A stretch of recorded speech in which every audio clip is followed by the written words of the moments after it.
ನಾ ಬೆಳಿಗ್ಗೆ ಎದ್ದ ತಕ್ಷಣ ನಮ್ಮ ಮನೆ ಫೋಟೋಗೊಂದು ನಮಸ್ಕಾರ ಹೊಡ್ಕೊಂಡೆ. ಎಲ್ಲ ಕನ್ನಡಿಗರಿಗೆ ಈ ಕನ್ನಡಿಗ ಮಾಡ್ತಿರೋ ನಮಸ್ಕಾರಗಳು. ಏನಪ್ಪ ಇವನು ನಿದ್ಗಣ್ಣಲ್ಲಿ ಎದ್ಬಿಟ್ಟು ಕಣ್ಣು ಸಿಗ್ತಾವನೆ ಅಂತ ನೋಡ್ಬೇಡಿ.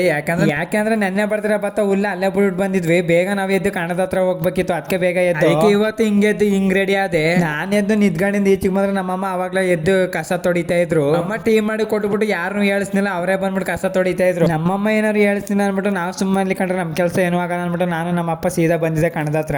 ಬೆಳಗ್ಗೆ ನಮ್ಮ ಈಶ್ವರಪ್ಪಂಗ ಒಂದು ನಮಸ್ಕಾರ ಮಾಡ್ಕೊಂಡು ಆಗಿದ್ದಾಗ್ಲಿ ಮಾದಪ್ಪನ ಜಾತ್ರೆ ಅಂದ್ಬಿಟ್ಟು ನಾನು ನಮ್ಮಪ್ಪ ಹುಲ್ ಕಟ್ಟಕ್ ಶುರು ಮಾಡಿದ್ವಿ.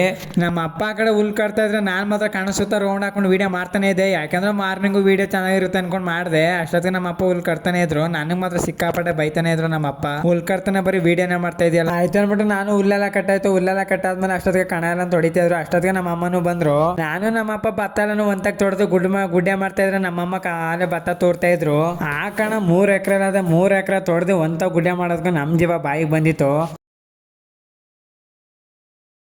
ಕ್ಲೀನಾಗಿ ತೊಳೆದ್ರು ನಮ್ಮ ಅಮ್ಮ ಬೈತೇನಿದ್ರು. ಅದಕ್ಕೆ ಮತ್ತೆ ಕಣೆಲ್ಲೂ ಕ್ಲೀನಾಗಿ ತೊಳೆದ್ಬಿಟ್ಟು ಒಂದ ಗುಡ್ಡೆ ಹಾಕ್ಬಿಟ್ಟು ಸೀದಾ ಹೋಗಿದೆ ನಮ್ಮ ಮನೆಗೆ. ಯಾಕಂದ್ರೆ ಬೆಳಿಗ್ಗೆ ನಾಷ್ಟ ಮಾಡಿರ್ಲಿಲ್ಲ. ನಾನು ನಮ್ಮವ್ವ ನಮ್ಮ ಅಪ್ಪ 3 ಜನನು ಮನೆಗೆ ಬಂದು ಅಷ್ಟೊತ್ತಿಗೆ ನಮ್ಮಮ್ಮ ಅವರೆಕಾಳು ಉಪ್ಸಾರು ಮುದ್ದೆ ಮಾಡಿದ್ರು.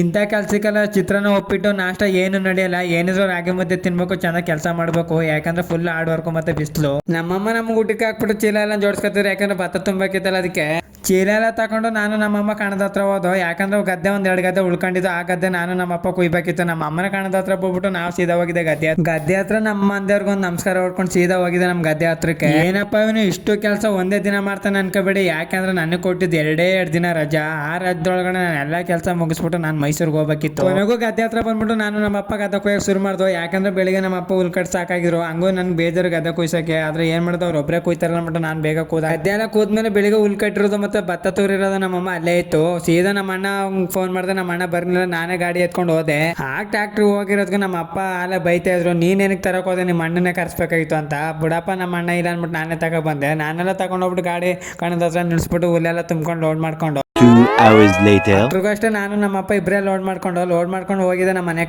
ಕಡೆ ಹೋಗ್ಬೇಕಾದ್ರೆ ಟ್ರ್ಯಾಕ್ಟರ್ ಓಡಿಸ್ಕೊಂಡು ಹಂಗೆ ಒಂದು ವಿಡಿಯೋ ಮಾಡಿದೆ. ಯಾಕಂದ್ರೆ ಟ್ರ್ಯಾಕ್ಟರ್ ತುಂಬಾ ದಿನ ಆಗೋಗಿತ್ತು ನನಗೆ. ಟ್ರ್ಯಾಕ್ಟರ್ ಓಡಿಸೋದೊಂದು ಕ್ರೇಜು. ಸ್ಕೂಲಿಂದ ಓದ್ಬೇಕಾದ್ರೆ ನನಗೆ ಒಂದೇ ಒಂದು ಆಸೆ, KSRTC ಡ್ರೈವರ್ ಆಗಬೇಕು ಅಂತ. ಆ ದೇವರು ನನ್ಗೇನೋ ಗೊತ್ತಿಲ್ಲ, ಡ್ರೈವರ್ ಮಾಡ್ಲಿಲ್ಲ. ಕೊನೆಗೆ ಟ್ರ್ಯಾಕ್ಟರ್ ಕಾರು ಓಡಿಸೋದು ಕಲ್ತ್ಕೊಂಡೆ. ಮನೆ ಹತ್ರ ಬಂದ್ಬಿಟ್ಟು ಟ್ರ್ಯಾಕ್ಟರ್ ನಿಲ್ಲಿಸ್ಬಿಟ್ಟು ಹುಲ್ಲೆಲ್ಲ ಕಿತ್ತಾಕ್ಬಿಟ್ಟು ನಮ್ಮ ಅಮ್ಮ ಬೈತಾರು, ತಲೆ ಮೇಲೆಲ್ಲ ಎತ್ತಾಕ್ಬಿಟ್ಟೆ. ಅದಕ್ಕೆ ಏನು ಅರ್ಥವೇ ಆಗ್ತಿಲ್ವೇ ಈ ಕೇಸು. ಕೊನೆಗೂ ಟ್ರ್ಯಾಕ್ಟರ್ ಇದ್ದಿದ್ದು ಹುಲ್ಲೆಲ್ಲ ನಾನು ಒಬ್ಬನೇ ಕಿತ್ತಾಕ್ಬಿಟ್ಟು ನಮ್ಮ ಅಮ್ಮ ಒಬ್ಬರೇ ಬರ್ತಾ ಇದ್ರು ಅಂದ್ಬಿಟ್ಟು ನಾನು ನಮ್ಮಮ್ಮ ಇಬ್ಬರೇ ಕಂತೆಲ್ಲ ಒತ್ತಿ ಕೊಟ್ಟಂಗೆ ನಮ್ಮ ಅಪ್ಪ ಗುಡ್ಡೆಗೆ ಬಿಡ್ತಾ ಇದ್ರು. ಗುಡ್ಡೆಗೆಲ್ಲ ಬಿಟ್ಟಾದ್ಮೇಲೆ ಹುಲ್ಲೆಲ್ಲನೂ ಗುಡ್ಡೆಗೆ ಬಿಟ್ಟಾದ್ಮೇಲೆ ಭತ್ತ ಮನೆಗೆ ಹಾಕ್ಬೇಕಿತ್ತು. ಮನೆಗೆ ನಾನು ಒಬ್ಬನೇ ಆಗ್ತಾ ಇದ್ದೆ. ಇದೊಂದು ಟೈಮಲ್ಲಿ ನಾವು ಕಷ್ಟ ಬಿದ್ದು ಮನೆಗೆ ತಂದು ಹಾಕೊಂಡ್ರೆ ಕೂತ್ಕೊಂಡು ತಿನ್ಬೋದು 1 ವರ್ಷ. ನಾನೊಬ್ಬ ರೈತ ಸರ್. ನಮ್ದು ರೈತಾಪಿ ಕುಟುಂಬ. ಕಷ್ಟ ಬರ್ಲಿ ಸುಖ ಬರ್ಲಿ ಆ ಭೂಮಿ ತಾನೇ ಸರ್ ನಾವು ಕೇಳೋದು. ಹುಲ್ಲು ಮತ್ತೆ ಭತ್ತ 2 ಅನ್ಲೋಡ್ ಮಾಡ್ಬಿಟ್ಟು ನಮ್ಮ ಅಣ್ಣ ಮನೆ ಹತ್ರ ಟ್ರ್ಯಾಕ್ಟರ್ ನಿಲ್ಲಿಸ್ಬೇಕಿತ್ತು. ನಮ್ಮ ಟ್ರ್ಯಾಕ್ಟರ್ ಮತ್ತೆ ಹಾಕೊಂಡು ಸೀದಾ ಹೋಗಿದೆ ನಮ್ಮ ಅಣ್ಣ ಮನೆ ಹತ್ರ. ನಮ್ಮ ಅಣ್ಣ ಮನೆ ಹತ್ರ ಹೋಗ್ಬಿಟ್ಟು ಟ್ರ್ಯಾಕ್ಟರ್ ನಿಲ್ಲಿಸ್ಬಿಟ್ಟು ಈ ವಿಡಿಯೋ ಇಷ್ಟೇ. ನೆಕ್ಸ್ಟ್ ವಿಡಿಯೋದಲ್ಲಿ ಸಿಗೋಣ ಬಾಬಾ. ಈ ವಿಡಿಯೋ ನಿಮ್ಗೆ ಏನಾದ್ರು ಇಷ್ಟ ಆಗಿರೋ ಫಾಲೋ ಮಾಡೋದು ಮಾತ್ರ ಮರಿಬೇಡಿ. Thank you.